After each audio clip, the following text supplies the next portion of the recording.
Kulolu suku siyayibonga iNkosi ngesikhathi esiphe sona.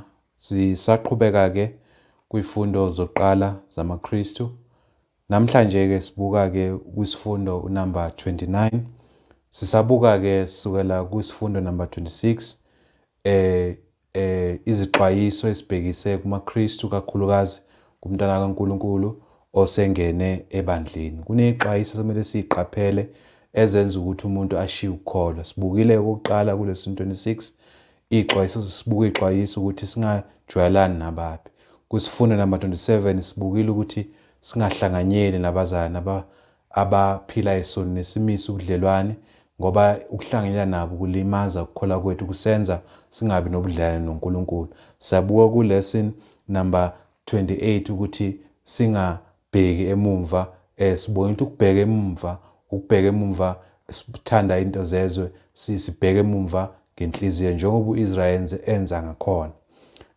Mawufunda incwadi kwezenzo 7 uverse 39, uStefani lapho uveza uIsrael ukuthi wabuka emumva ebona impilo inhle ngenhliziyo, impilo yakuphi yaseGibhithe. Nomzane kobuka impilo engale kwebandla ethanda izinto zezwe, lowo muntu ukulahlile ukukholwa, noma ekhona ebandleni lowo muntu ukukholwa kwakhe kulimele. Namhlanje ke sibuka ke ku lesson number 29 sibuka isihloko esithi ungahlubuki. Ukuhlubuka ke kuhlukile nokubheka emumva. Ukuhlubuka sikhuluma ngomuntu osengasakholwa, ngamanye amazwi ukukholwa kwakhe sekulimele. Ikakhulukazi abantu abahlubukayo, abantu noma ngomlomo wabo besathi bamkhonza uNkulunkulu, kodwa sekukhona izinto abazenzayo eziphambene noNkulunkulu. Kungaba isifundiso, sebefundisa isifundiso esidukisayo, kodwa bayibiza ngamaKristu. Kungayinkambo, bahamba ngezinto uNkulunkulu aphambene, bahlubukile kuNkulunkulu. Igama lesilungu la lisetshenziswayo is apostasy or falling away from faith. So umuntu osemhlubukile uNkulunkulu, osengakholwa ngendlela uNkulunkulu afuna ngayo. Uma ufunda iTestament elidala uza kuthola umuntu wokuqala ehlubuka uNkulunkulu wakhe. Nabantwana bakaIsrayeli emva kokuba uNkulunkulu ebakhiphe ebugqileni ngamandla akhe amakhulu, ekufikeni kwabo ehlane bamhlubuka, bafela ehlane. Nasemva kokungeniswa ezweni lesithembiso bahlubuka uNkulunkulu, bakhonza onkulunkulu babezizwe. Nasebandleni baningi esaqala nabo unyaka asebehlubukile. Ungacabanga ukuthi ukuhlubuka kuhlubuka ababuthakathaka. Kuhlubuka abantu abanokukholwa ngempela. Abanye kade bahlubuka noma besesekukholweni ebandleni, okungakho sixwayiswa ukuthi sizibheke ukuba singawi. So uma uPaul ekhuluma ngale ndaba kuncwadi abaseKorinte bokuqala 10 verse 12, aphinde ebhala ngokwesibili abaseKorinte 13 verse 5, ukhuluma leyo ndaba ukuthi uma umuntu esekholwa makayiqaphele ukuthi angawi. Mawubuyela ngale ku 1 Corinthians 10 verse 12, ubuka ke isimo uIsrael ephuma eGibhithe ukuthi bamhlubuka uNkulunkulu endleleni, benza izinto uNkulunkulu angayifuni. Bahlubuka kanjani? Bakhonza abanye uNkulunkulu, bangena ebufebeni, bakhonona. Uma ufuna incwadi yabaseKorinte 10 verse 1 to 12, uPaul ubeka lezi zinto ukuthi lezi zinto singazenzi abazenza. Bakhonona, abazalwane abakhononayo uNkulunkulu unentukuthelo kubona. Abazalwane abafebayo uNkulunkulu unentukuthelo kubona. Abazalwane abakhonza abaye uNkulunkulu, intukuthelo kaNkulunkulu ikulabo bantu. So uthi uPaul ke mayibhala kwabaseKorinte, lezo zinto ke abazenza zabeka ukuthini, zarekhodwa ukuze sifunde ukuthi singazenzi lezo zinto. So ukumhlubuka uNkulunkulu ukhamba ngendlela engamthokozisi uNkulunkulu, indlela ephambene noNkulunkulu. Ngishilo ukuthi esikhathini esiningi abantu abahlubuke uNkulunkulu ngokomlomo bathi bamkhonza uNkulunkulu, kodwa ngezenzo nangemfundiso abayifundisayo bamhlubukile uNkulunkulu. So ke kuyini ke ukuhlubuka? Singakafiki la kuphendula lombuzo, ake sibuke la ukubhala kaPetro wesibili uchapter 2 uverse 19 to 22. Incwadi yesibili kaPetro iyafana nencwadi kaJuda, ibheke kakhulu kwisimo ebesesiqalile ebandleni la sekukhona abantu asebefundisa izifundiso zokwedusa. Sekukhona abafundisi bamanga ebandleni abaphambanisa inkolo esayamukelayo, athi uJuda sayamukela kwaba kanye uJuda 3. So uzathi ke uJuda ke leyo nkolo masimele siyivikele siyilwele ukuthi abantu bangashintshi inkolo esayamukela, ngoba uma shintsha inkolo siyahlubuka uNkulunkulu futhi sizolahlwa uNkulunkulu. So ke incwadi yesibili kaPetro ukhumbuza abazalwane ukuthi njengalokhu uverse 1 kwavela abaprofeti bamanga phakathi kwesizwe, njengokuba nakini kuza kuba khona abafundisi bamanga abazokungenisa ngasese izifundiso zamanga ezibhubhisayo, bephika nombuso owabathengayo, bezilethela ukubhujiswa okusheshayo. So uma iqala ku-chapter 2 ke uveza le ndaba ukuthi njengalokhu endulo babekhona abafundisi bamanga, nasebandleni bazoba khona abantu abafundisa amanga, abantu abamhlubukile uNkulunkulu, asebengamanga enkolweni, asebengamanga eqinisweni. So sibuka ukuthi ke yonke ichapter la uPetro uveza laba bantu abamhlubukile uNkulunkulu, ama-signs abo, ama-characteristics abo, baphila kanjani. Uzobuka la mofunda ngole ncwadi bahamba ngokwenkanuko, bahamba ngezinto uNkulunkulu angasifuni. Njengoba befundisa izifundiso zamanga, esikhathini esiningi babheke imali, bathanda imali. Yabona? So abantu ke bahamba ngokwezwe, abantu ababakhona kuphi ebandleni abafundisa izifundiso zamanga. Uma ebachaza ke la uPetro ubonisa ngokuhlubuka ukuthi ama-characteristics omuntu ohlubukile anjani. Uverse 19 to 22 bebathembisa inkululeko, kanti bona uqobo lwabo bayizigqila zokubhubha, ngokuba lokho umuntu ahlulwa yikho uyisigqila sakho, ngokuba uma bebuye bahlulelwe yikho sebebalekele ukungcola kwezwe ngokuyazi iNkosi nomsindisi uJesu Kristu, khona ukugcina kwabo kubi kunokuqala, ngokuba ngabe kwaba ngcono kubo kube abayazanga indlela yokulunga kunokuba kuthi sebeyazile bafulathele umyalo ongcwele abawunikeziwe, behlelwe njengokwesaga esiqinisileyo esithi inja yabuyela ebuhlanzweni bayo, nokuthi ingulube igezwe qede yaphindela ukuzibhixa odakweni. So ke uPetro la uveza laba bantu ukuthi bahamba kanjani, bayiphethe kanjani. So masikhuluma ngomuntu ohlubukile, sikhuluma ngomuntu obekholwa, obehamba noNkulunkulu, obeyazi iNkosi, obehamba ngesifundiso seNkosi, ehamba ebungcoleni, bese kuthi esendleleni bese eyishiya indlela eqiniso, bese ehamba ngendlela engamthokozisa uNkulunkulu. Uthi laba bantu ke okokuqala sebezigqila zesono. Yabona? Ngamanye amazwi mabekhuluma laba bantu, mabehamba ebantwini bathembisa abantu inkululeko, kodwa bona bahamba kuphi? Ezonweni. Aqhubekela athi ke ngokuba ngabe kwaba ngcono ukuba bamazanga uKristu, abalazanga ivangeli, ngoba kuthe baqala kahle base bephetha kabi. So usezathi ke behlelwe njengokwesaga esiqinisele esithi inja yabuyela yadla ubuhlanzo bayo. Sezibuka izinja ukuthi ziyakwenza lokho. Nengulube kuthiwa ingulube igeziwe iphinde ibuyele kuphi? Odakeni. So sikhuluma ngomzalwane obelazi iqiniso, obeyazi indlela yeqiniso. Manje usehlubukile, usephumile. He has left the faith. he has fallen away from the faith, he has apostatized. Sikhuluma ngomzalwane obelazi iqiniso. So kunengozi ukuthi faneke singamhlubuki uNkulunkulu. Sikhulumile ngoIsrael. uIsrael wayekholwa mhla bephuma eGibhithe bakholwa izwi likaMose. Bahamba noMose bayibona izibonakaliso. Kodwa kuthe besendleleni behamba noNkulunkulu bezweni lesithembiso base beyamhlubuka uNkulunkulu. So ingozi esibhekane nayo nathi le ukuthi akufanelanga ukuthi uma uKristu esikhiphile ezweni lokugqila besono asibeke ebandleni lakhe sisahamba naye siyake ezulwini siyezweni lesithembiso okuyilizulu bese ukuthi endleleni simhlubuka uNkulunkulu singasakholwa uNkulunkulu singasamlalela ubani uNkulunkulu.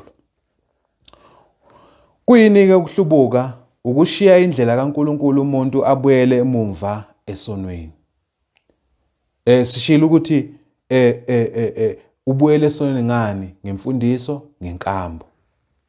Hamba ngendlela embi. Masifunda ngale kuNumeri chapter 14 verse 1 to 9 uIsrayeli bakhala bakhonona ubusuku bonke bathi masibuyele eGibhithe okukumhlubuka uNkulunkulu. uNkulunkulu ebethe akiwe kuphi? Ezweni lesithembiso. Ababahambe endleleni lesithembiso. uNkulunkulu wayethembisa ukuthi kuzobalula endleleni, akathembisanga ukuthi kuzobalula uNkulunkulu. Kodwa kuthe uma sekuvela izimo ezibathusayo bamthembanga uNkulunkulu, babona kungcono ukubuyela kuphi? Emumva. So uma umuntu ke ehamba esemhlubukile uNkulunkulu akusekho ukukholwa kuye.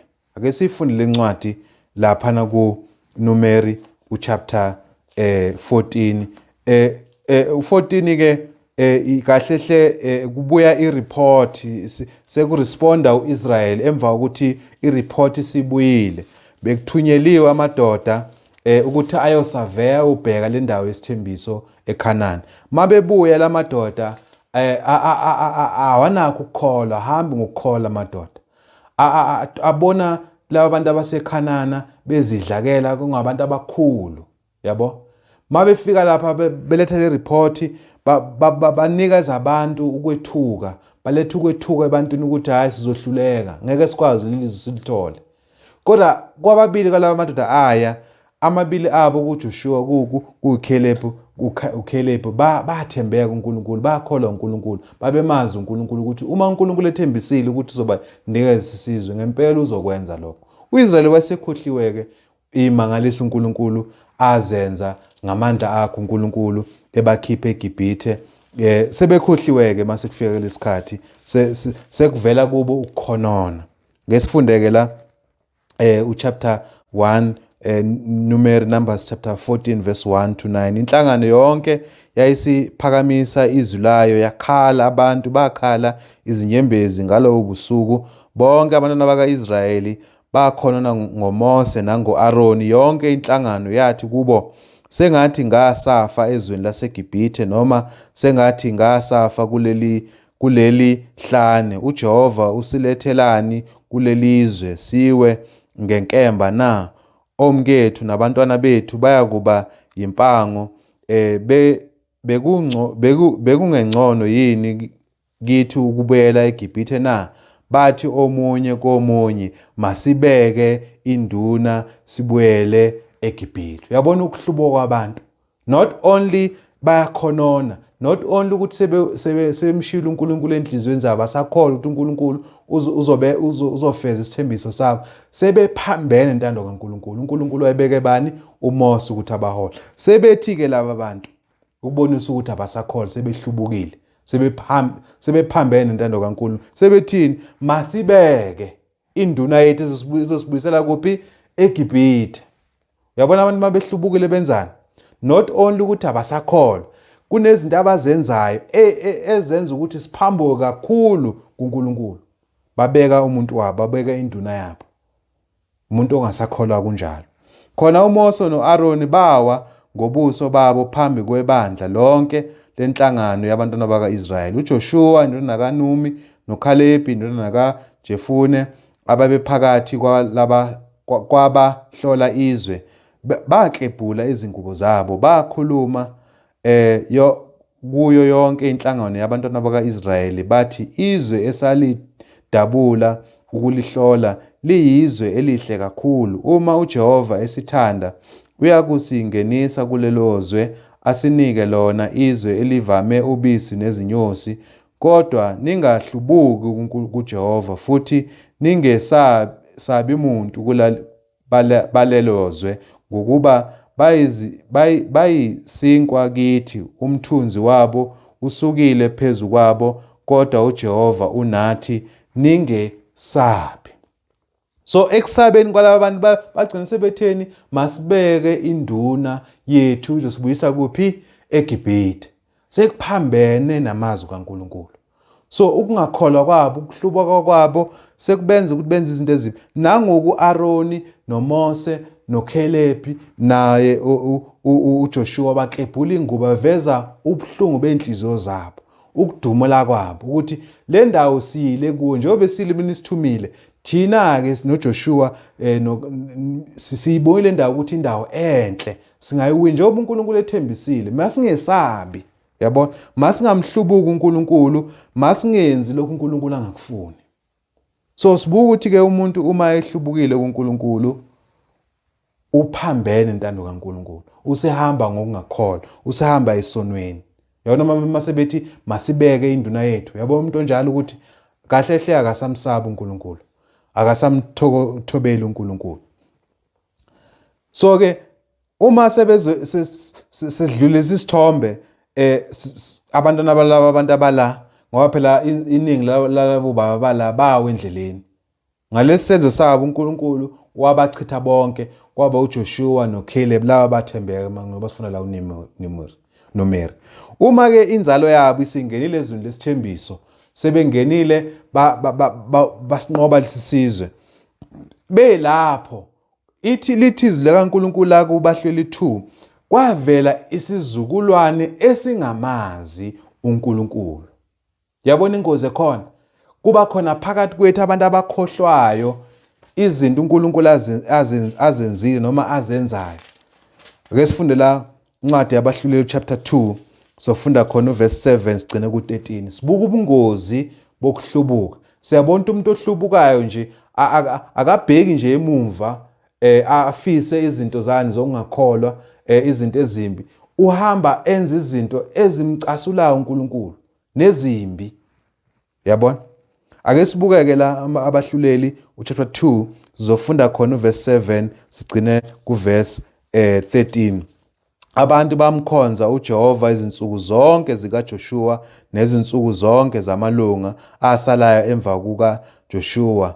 Ayebonile wonke umsebenzi omkhulu ayewenzele uIsrayeli. UJoshua indodana kaNumi, inceku kaJehova, wafa eneminyaka eyi110.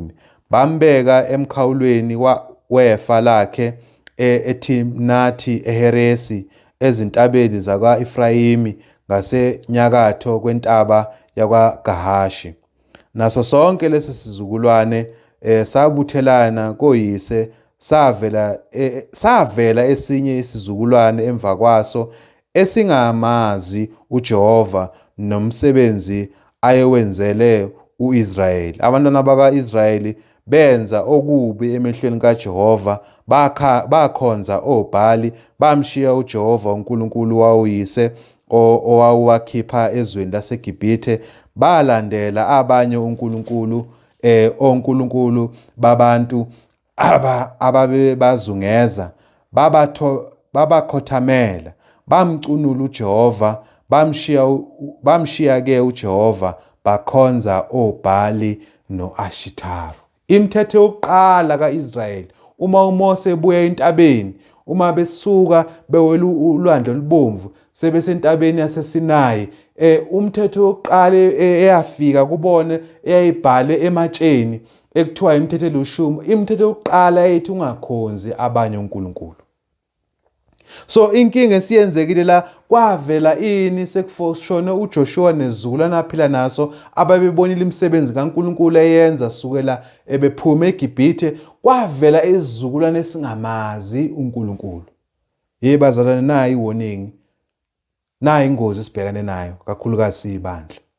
Kufanele siqikelele ukuthi abantu esiphila nabo, izukulwane esiphila naso, siyabafundisa ngebandla nokubaleka kwebandla. Siyabafundisa ngokubaleka kwani ukuthobela uNkulunkulu nokulalela amazwi akhe, ngoba kuzoba khona isikhathi uma singakwenzi lokho, kuzoba khona isikhathi kuvele abazalwane abangamazi uNkulunkulu, kuvele abantu abangamazi uNkulunkulu abazokhonza izinto uNkulunkulu athe zingenziwa, abazokwenza izinto ebandleni uNkulunkulu athe zingenziwa.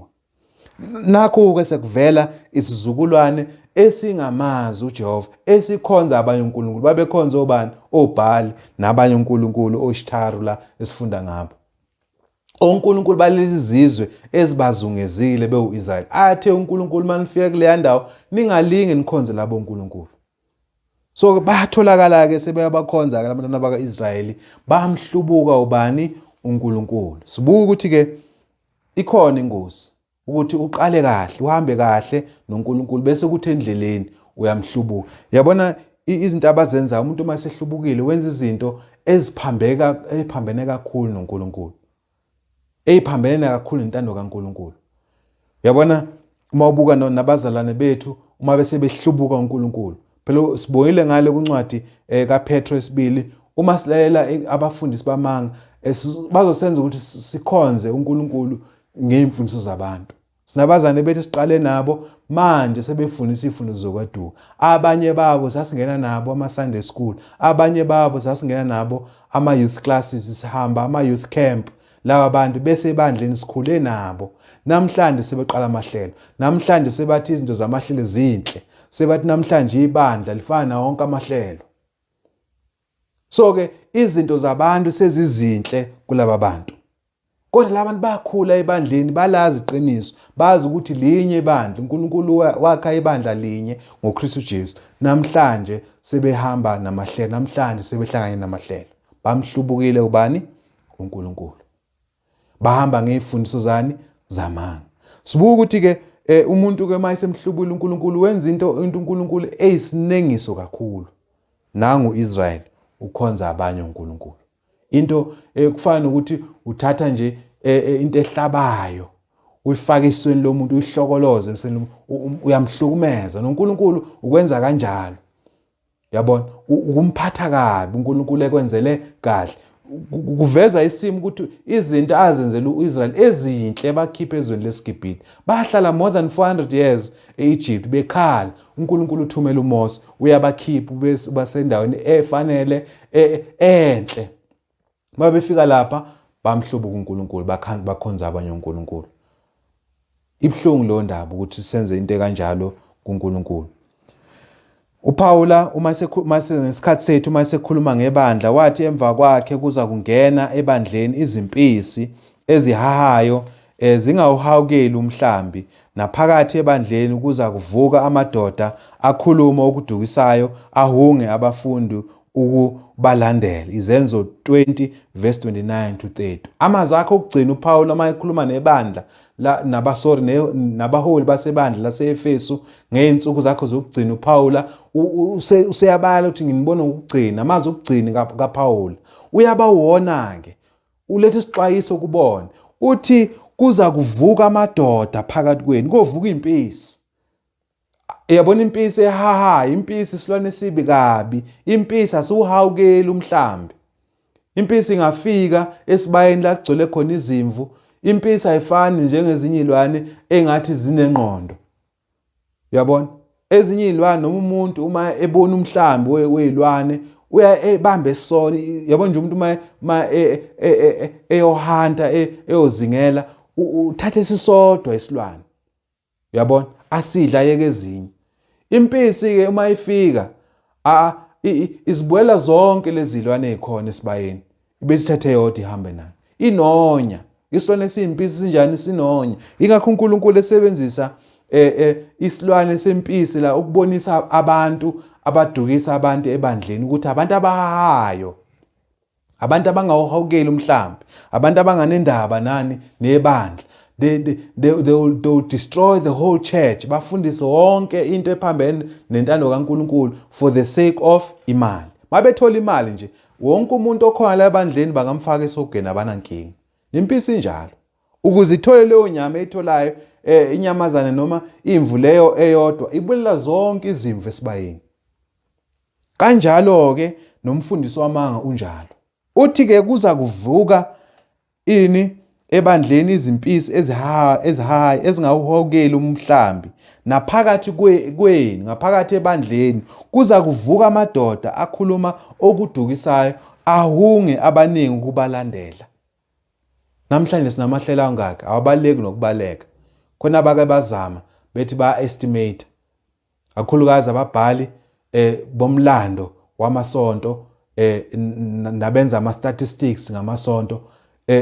Abanye bathi eAmerica kweminye iminyaka about more than 30,000 different types of denominations akhona emhlabeni. Okusho ukuthi sinabantu abathi bakhonza uNkulunkulu kodwa more than 30,000 ways of ukulandela uNkulunkulu noma ukulandela uKristu. Uma uKristu enza indlela yodwa kodwa sekunendlela ezi more than 30,000, ngenza umzekelo nje.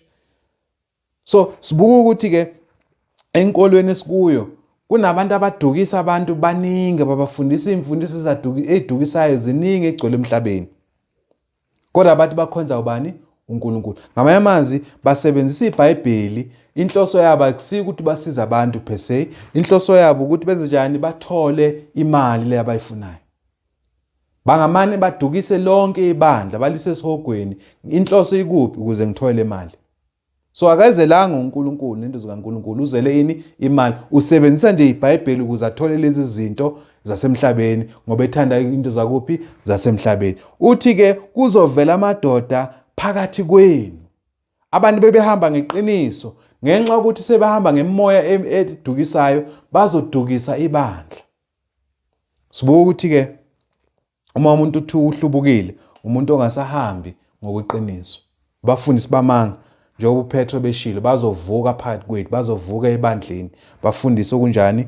Okudukisayo. Umbhalo uthi abanye bazokuhlubuka ekukholeni banaka omoya abadukisayo nezifundiso zamadimoni. Uma uPaul eyala uTimotheo umazisa ngalezi zinto ngoncwadi yokuqala kaTimotheo chapter 1 verse 4, uyamkhumbuza, uyambonisa uTimotheo ukuthi nazi ingozi ezibhekane nebandla.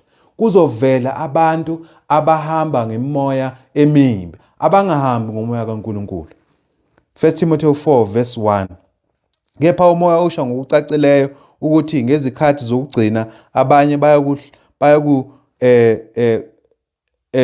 bayakuhlubuka ekukholweni benaka omoya abadukisayo nezimfundiso zamadimoni.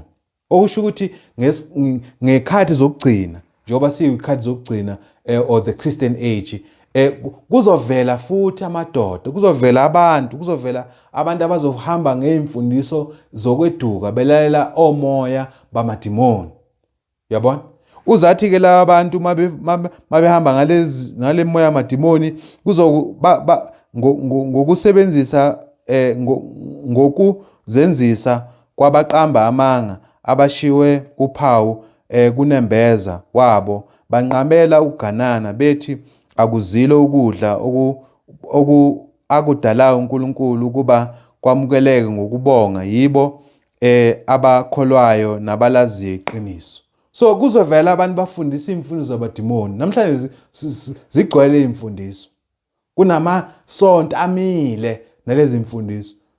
Kuthiwa umuntu mayisebenza kulelo bandla mayizoba esesikhundleni esithile angashadi. Sinazi inkolo enjalo.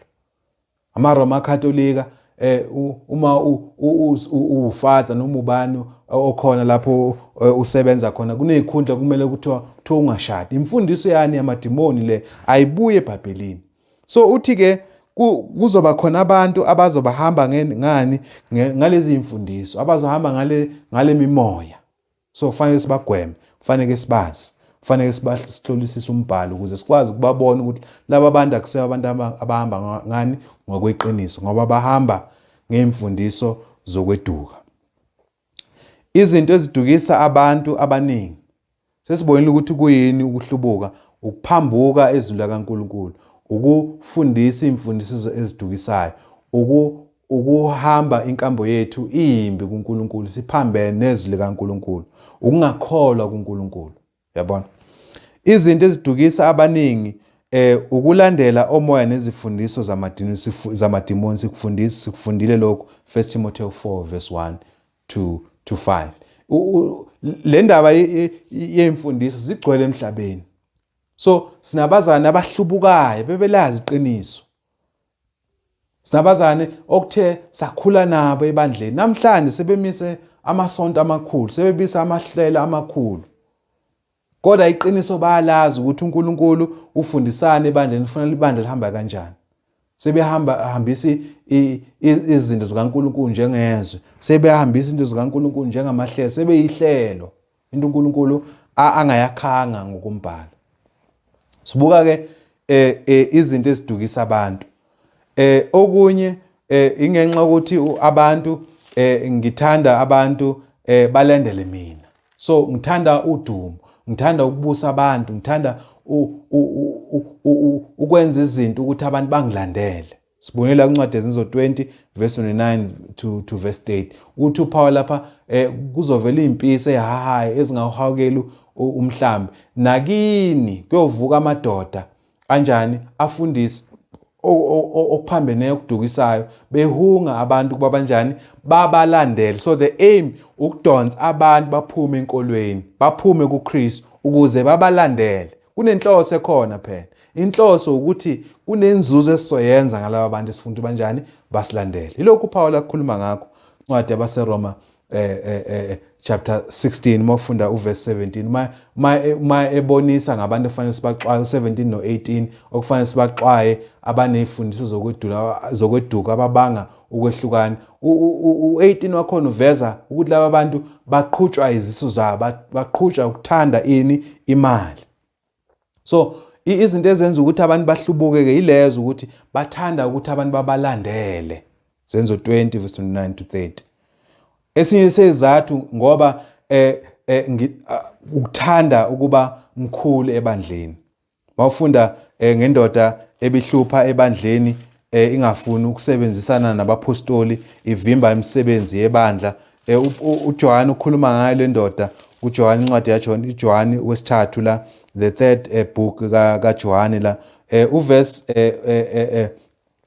9 wakhona to 10 ukhuluma ngalomlisa ke osebandleni ongahambi ngesibonelo esihle ngalobela ibandla okuthile kodwa uDiofetro othanda ukuba abe mkhulu phakathi kwabo akasamukeli thina ngalokho uma ngiza ngiyakumkhumbuza imisebenzi yakhe ayenzayo esihleba ngamazwi amabi futhi enganelisiwe nayilokho akabamukeli abazalwane yena nabavumayo uyabanqabela abakhiphe ebandleni. So sibuka ukuthi kunabantu abangafuni ukuthobela uNkulunkulu, abangafuni ukuthobela intala kaNkulunkulu, abafana njengaye uDiofetro ofuna ukuthi abe mkhulu, yabo, ofuna ukuthi aphathe izinto ebandleni ngendlela engafanele. So siyabuka ukuthi ke kunabantu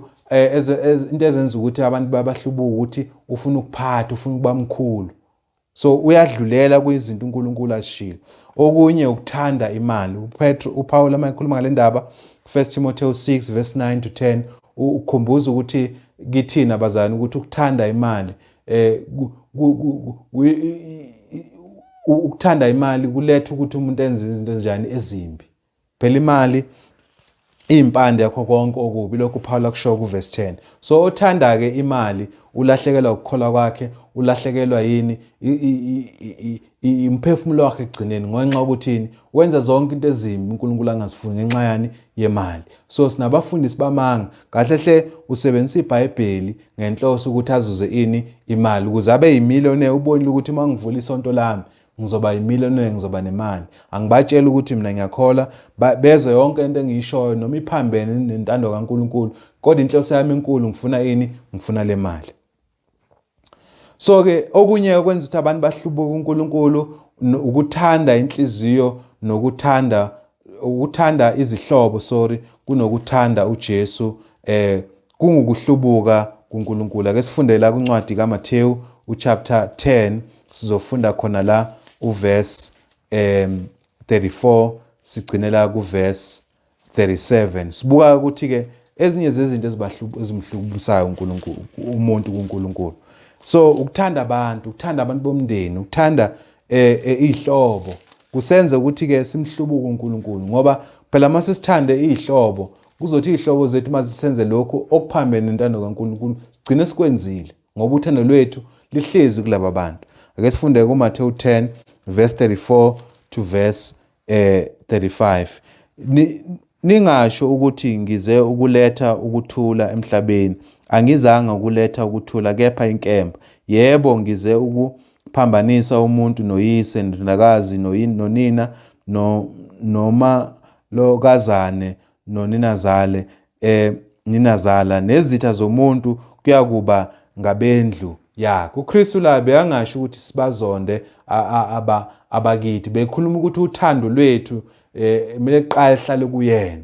So uzathi ke kugcineni izitha zomuntu ziyakuba abendlu yakhe. Izathu salokho ukuthi mhla silandela uKristu phela ekhaya banenkolo ehlukile kunele uKristu ayibekile. So kuyosenza ukuthi sibe izitha. Mhlambe la ekhaya sikhonza amadlozi, mhlambe la ekhaya sinenkolo esihamba kuwe, mhlambe sisehlelweni, ngoba ibandla likaKristu noKristu ukukhuluma ukuthi sikhonza uNkulunkulu yedwa kuphela, asikhonza amadlozi, siba izitha ke nabasekhaya. Uma uKristu eyalile ngezwi lakhe ukuthi linye ibandla, bese la ekhaya bathi hayi siphila njengamahlelo ephila, sisemahlelweni, simelene nalokho, sisibandla likaKristu. So kukwenza ukuthi ube isitha nani nabakini. So ke uthi uthando lwethu ke kumele likhule kakhulu libe kuye uKristu kunabakithi. So uthanda ke umama wakhe, nothanda abazali bakhe, nothanda ubaba wakhe ukudlula uKristu, akamfanele uKristu. Sibuka ukuthi ke uthando ke lezihlobo liyamenza uma ngithanda abazali bami, ngithanda uKristu, kungenza ngihlubuke kuNkulunkulu. Kokugcina, ultimately into ehlubukisa umuntu inhliziyo engasakholwa, inhliziyo engasakholwa, inhliziyo ehlele esonweni. Umbhali wamaHebheru uyasixwayisa ngenkinga yokuhlala esonweni, ukuthi isono senza ukuba sinjani, sihlubuke uNkulunkulu. So ke ultimate into enza ukuthi umuntu ahlubuke inhliziyo engasakholwa, inhliziyo esesonweni.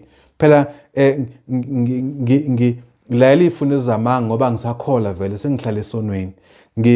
Ngithanda ukuthi abantu bangilandele ngoba vele kunento senginayo enhlizweni yami, sengiphila esonweni, sengithanda imali, uyabona, sengifuna ukuphatha abantu, sengifuna ukuba mkhulu kubazalwane. Zonke lezi zinto zibuye enhlizweni esimhlubukile uNkulunkulu, inhliziyo engasakholwa. Ake sifunde incwadi yamaHebheru chapter 3, sifunde khona uverse 12 sehle nayo. Uthi ke uverse 12 ke xwayani bazana ukuba nakoyedwa kini ungabikho inhliziyo embi engakholwayo emhlubukisa kuNkulunkulu ophilayo, kepha yalanani imihla ngemihla kusathiwa namuhla, ukuze kungabikho kini owenziwa lukhuni ngokukhohliswa kwesono. So siyabuka ke into enza ukuthi umuntu ahlubuke, inhliziyo yakhe ibe lukhuni, yini? Isono. Uthi xwayani ke bazana ukuba nakoyedwa phakathi kwethu utholakale phakathi kwethu inhliziyo yakhe enjani? Embi, engakholwayo, emhlubukayo uNkulunkulu, esukayo kuNkulunkulu. Kepha yalanani imihla ngemihla. Kusho ukuthi masingakiye kuhlanganyela njengoba esho laphana ku chapter 12 uverse 25 njengemkhuba yabanye umbhalo wamaHebheru. So nalana ukuthi ke masingayeki ke ukuhlangana nokuyalana ngemihla kusathiwa namuhla, ukuze kungabikho phakathi kwethu ozokwenziwa lukhuni akhohliswe yini? Isono enhlizweni yakhe. So umsuka ke ukukhubeka ukuhlubuka komuntu, inhliziyo engasakholwa kuNkulunkulu, inhliziyo esithanda okubi, ethanda isono.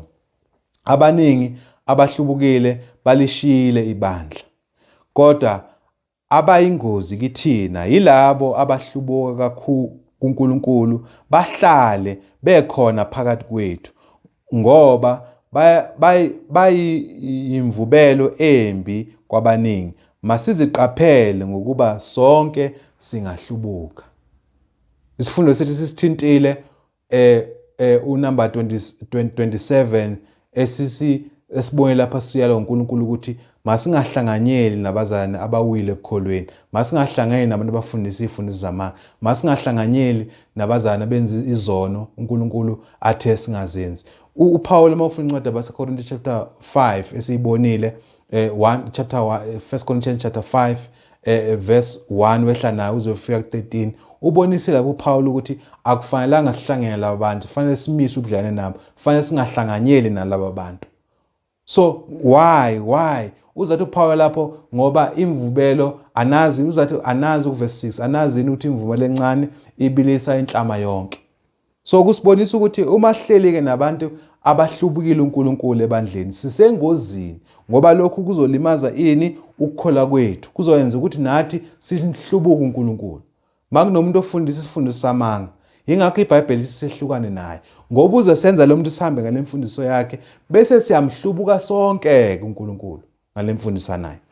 So-ke siyabona ubungozi bokuhlubuka uNkulunkulu. Siyabona ukuthi ukuhlubuka uNkulunkulu kuyisa umuntu ekubhujisweni. Siyabona ukuthi ukuhlubuka uNkulunkulu kusuka enhlizweni engasakholwa. Siyabona ukuthi ukuhlubuka kuNkulunkulu kuyisa umuntu ekubhujisweni, umuntu wenza izinto ezisinengiso kuNkulunkulu. Sibuyile ngo-Israyeli ukuthi uIsrayeli esendleleni eya ezweni lesithembiso bamhlubuka uNkulunkulu, bakhonona kuMose, bakhonona sebefuna ukubeka nomuntu wabo ozobabuyisa kuphi eGibhite. Masingabi-ke kanjalo, sifane njengabo abangazange bakholwa, abangazange baqede indlela yabo yokukholwa. Thina ukuthi masingena ekukholweni ekuhambeni kwethu singabuye sicabange futhi ukumhlubuka uNkulunkulu. Sengathi iNkosi inganibusisa, ibusise nokufunda kwezwi lakhe.